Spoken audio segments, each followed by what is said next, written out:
दोस्तों, यदि आप एक बिजनेसमैन हैं तो फिर मैं आपसे यही कहूँगा कि आप इस पूरी वीडियो को ज़रूर ध्यान से देखिएगा, क्योंकि आज की इस वीडियो में LIC की एक ऐसी बेहतरीन प्लानिंग मैं आपके लिए प्रस्तुत करने जा रहा हूं, जो कि आपके बिजनेस के लिए, आपके परिवार के लिए और आपके बच्चों के भविष्य के लिए बहुत ज़्यादा फायदेमंद साबित होगी।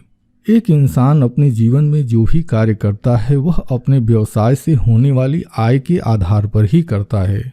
यदि आप बैंक में सेविंग करना चाहते हैं, यदि आप म्यूचुअल फंड में निवेश करना चाहते हैं, यदि आप कोई प्रॉपर्टी खरीदना चाहते हैं, यदि आप अपने बच्चों को पढ़ाना चाहते हैं, यदि आप अपने बिटिया की शादी के लिए प्रबंध करना चाहते हैं, तो यह सारी चीज़ें आपके व्यवसाय और उस व्यवसाय से होने वाली आय के ऊपर ही निर्भर करता है।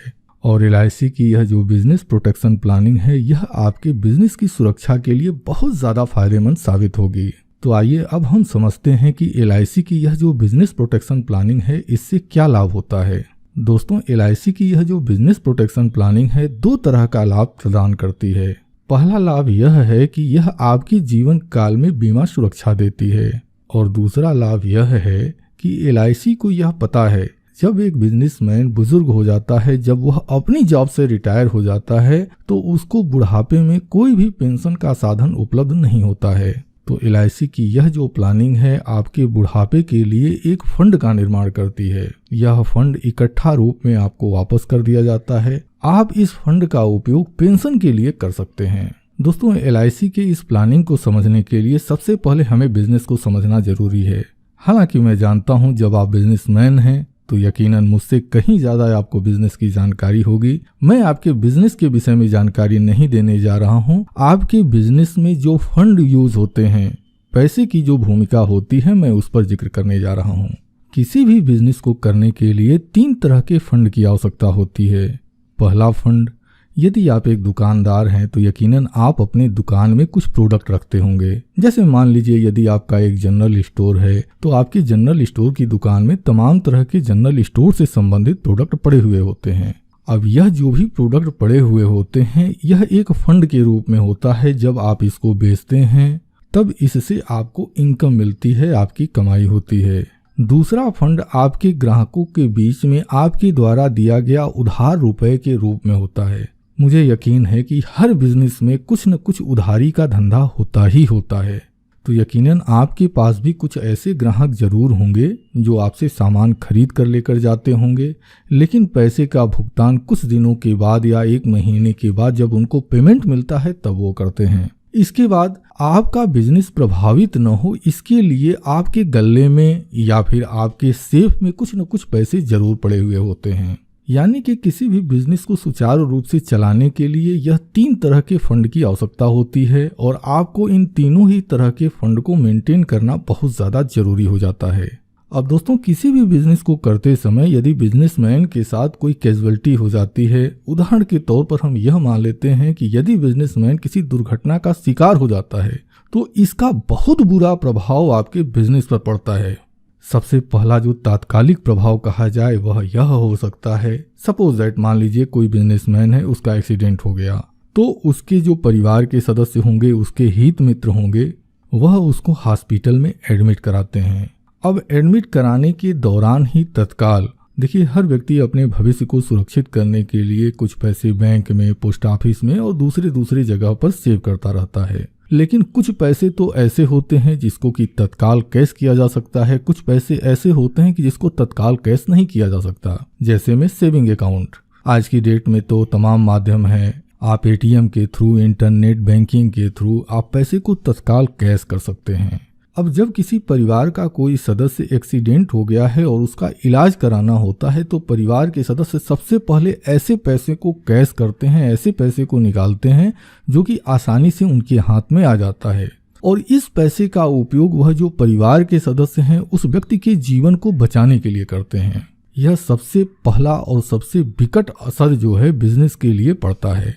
दूसरा जो होता है वह होता है लॉन्ग टर्म इफेक्ट। हर व्यक्ति अपनी किसी न किसी जरूरत को पूरा करने के लिए सेविंग करता है। जैसे मान लीजिए कि आपने म्यूचुअल फंड में निवेश किया है या फिर प्रॉपर्टी में आपने निवेश किया है। आप सोचते हैं कि जब हमारी बिटिया बड़ी हो जाएगी तो यह म्यूचुअल फंड या जो प्रॉपर्टी है हम इसको सेल कर देंगे और इससे जो हमको बेनिफिट होगा उसके जरिए हम अपनी बिटिया की शादी कर देंगे या फिर हम अपने बच्चे के लिए एक नया बिजनेस शुरू कर देंगे। लेकिन यदि परिवार का मुखिया उस परिवार के साथ नहीं होता और उस परिवार के सामने कोई विकट परिवेश आ जाते हैं, ऐसी कंडीशन में इस तरह के जो म्यूचुअल फंड होते हैं, प्रॉपर्टी होती है, गहने होते हैं, फिक्स डिपॉजिट होते हैं, बहुत अधिक संभावना होती है कि परिवार के जो दूसरे सदस्य हों वह इस अपनी जरूरत को पूरा करने के लिए आपकी इस सेविंग को तोड़कर उपयोग कर लेते हैं। अब यदि परिवार के सदस्य इस तरह का कार्य करते हैं तो वह अपनी तात्कालिक जरूरत को तो पूरा कर लेते हैं, लेकिन भविष्य में जो बड़ी जरूरतें हैं जिसके लिए कि आपने सेविंग किया हुआ था, सेविंग की शुरुआत की थी, उस समय उनको काफी समस्याओं का सामना करना पड़ता है। अब दोस्तों, तीसरा और सबसे महत्वपूर्ण जो असर होता है वह आपके बिजनेस पर होता है। अब देखिए, जब आप अपने बिजनेस को कर रहे होते हैं तो आपके दुकान से तमाम लोग उधार पर सामान लेकर जाते हैं, लेकिन जब उनको यह पता चलता है कि दुकानदार की डेथ हो गई है तो ऐसी कंडीशन में वह लोग विभिन्न तरह के बहाने बनाकर, जैसे में कि हमने उनसे उधार लिया ही नहीं था या हमने लिया तो था उनको पैसा दे दिया था, ऐसा कुछ बहाना बनाकर अधिकतम लोग वह जो देनदारी है उससे अपने आप को बचाने की कोशिश करते हैं। अच्छा, दूसरा बहुत बुरा असर पड़ता है और वह यह होता है कि देखिए, जब आप किसी बिजनेस को कर रहे होते हैं तो आप भी बड़े महाजन के यहाँ से जाकर आप कुछ न कुछ अपनी दुकान का सामान लेकर आते हैं और वह इस शर्त पर लेकर आते हैं कि हफ्ता दिन, महीना दिन के अंदर आप उस सामान की बिक्री कर देंगे और बिक्री करने के बाद जो पैसे आपको मिलेंगे इससे आप महाजन के कर्जे को चुका देंगे। अब देखिए, सबसे पहला तो नुकसान यह हुआ कि जो लोग आपको उधार देने वाले थे उन्होंने मना कर दिया या बहाना बना दिया। दूसरा चीज, जो महाजन है वह आपके व्यवसाय का जो भी उत्तराधिकारी होगा उस पर यह दबाव बनाएगा कि उसकी जो उधारी है या तो आपके बिजनेस का जो वारिस है वह उस पैसे को वापस करे या फिर जो सामान आपने महाजन के यहाँ से लेकर आप आए हुए थे उस सामान को वह वापस ले जाने की डिमांड करेगा। तो यह जो कंडीशन होती है किसी भी बिजनेस के लिए बहुत ही बुरी होती है। तो दोस्तों, मेरी LIC को आपकी इस तरह की समस्याओं की पूरी जानकारी थी और इसी जानकारी को ध्यान में रखते हुए LIC ने बिजनेस प्रोटेक्शन प्लान लॉन्च किया। अब यह प्लान क्या कहता है, आइए हम इसको एक एग्जाम्पल से समझते हैं। तो एग्जाम्पल के लिए हम मान लेते हैं कि आपका जो बिजनेस है, आपके बिजनेस की वैल्यू 15 लाख रुपए है और आपकी एज 30 साल है और सपोज दैट कि आज की डेट में आप यह मानकर चल रहे हैं कि हम 60 साल की एज में रिटायर हो जाएंगे। तो ऐसी कंडीशन में आप यह जो पॉलिसी है वह 30 साल के टर्म के लिए आप इस पॉलिसी को लेंगे। और कमाल की बात मैं आपको बताऊं, यदि आपके बिजनेस की वैल्यू 15 लाख रुपए है तो आपको इस प्लान को करने के लिए केवल और केवल 144 रुपए रोज के बचत करने होंगे। और यदि आप 144 रुपए रोज की बचत करते हैं तो इससे आपको क्या लाभ होगा, आइए अब इसको देखते हैं। तो LIC की पॉलिसी में सबसे पहला जो लाभ होता है वह होता है रिस्क कवर का। जैसे मान लीजिए 30 साल की एज में आपने इस प्लानिंग को ले लिया और पहले साल ही अगर कोई कैजुअलिटी हो गई, अगर डेथ हो गई, तो ऐसी कंडीशन में 30,67,500 रुपए का भुगतान LIC इमीडिएट कर देगी। ठीक इसी तरह से 32 वर्ष की उम्र में 31,35,000 रुपये, 33 वर्ष की उम्र में 32,02,500 रुपये और 34 वर्ष की उम्र में अगर डेथ होती है तो 32,70,000 रुपये का भुगतान LIC से हो जाता है।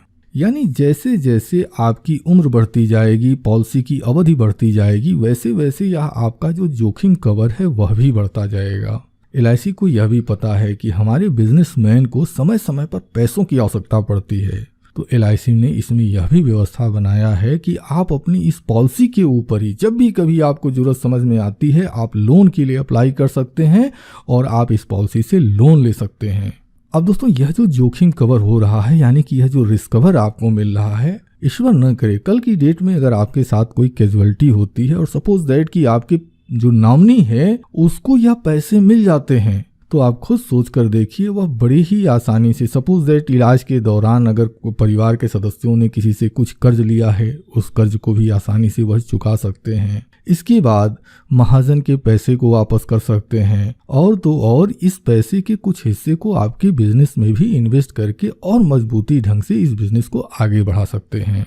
अब दोस्तों इसी तरह से अगर आप ध्यान देंगे तो जैसे जैसे पॉलिसी पूरी होती जाती है, 59 साल की उम्र में 63,22,500 रुपए और 60 साल की उम्र तक 66,75,000 रुपए तक का रिस्क कवर हो जाता है। अच्छा, जब आपकी उम्र 60 साल की हो जाती है तब यह पॉलिसी मैच्योर हो जाती है, और मैच्योरिटी पर इस पॉलिसी से आपको लगभग 51,75,000 रुपए का भुगतान मिल जाता है। आप इस पैसे का उपयोग, अगर आपको जरूरत समझ में आती है आप इस पूरे पैसे को ले लीजिए, और अगर जरूरत समझ में नहीं आती है तो इस पैसे को आप अपने रिटायरमेंट फंड के रूप में उपयोग कर सकते हैं। यदि आप चाहें तो आप LIC के ही पेंशन प्लान में इसको कन्वर्ट कर सकते हैं। हाँ, यह अलग बात है कि यह जो पैसे हैं जब आप इसको कन्वर्ट करेंगे उसी समय यह निर्धारित होगा कि यह जो पैसे आप कन्वर्ट कर रहे हैं इससे आपको कितना पेंशन मिलेगा, यह उसी समय डिसाइड होगा। तो दोस्तों मुझे पूरा भरोसा है कि यह जो प्लानिंग है आपको पसंद आ रही होगी, तो फिर देरी किस बात की है।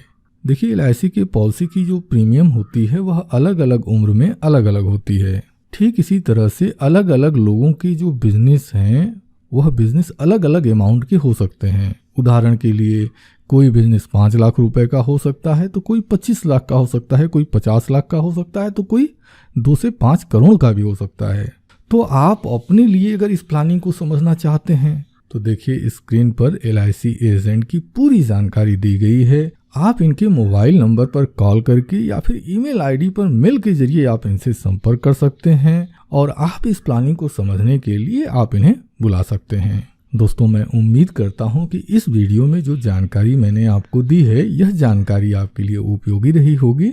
तो दोस्तों इसी शुभकामना के साथ कि आप और आपका पूरा परिवार खुशहाल हो, स्वस्थ हो और आपका आर्थिक भविष्य समृद्ध होता रहे, इसी शुभकामना के साथ मैं अपनी इस वीडियो को समाप्त करता हूं। आपने अपना कीमती समय हमें दिया है, इसके लिए मैं आपका दिल से आभारी हूं। धन्यवाद। Thank you very much.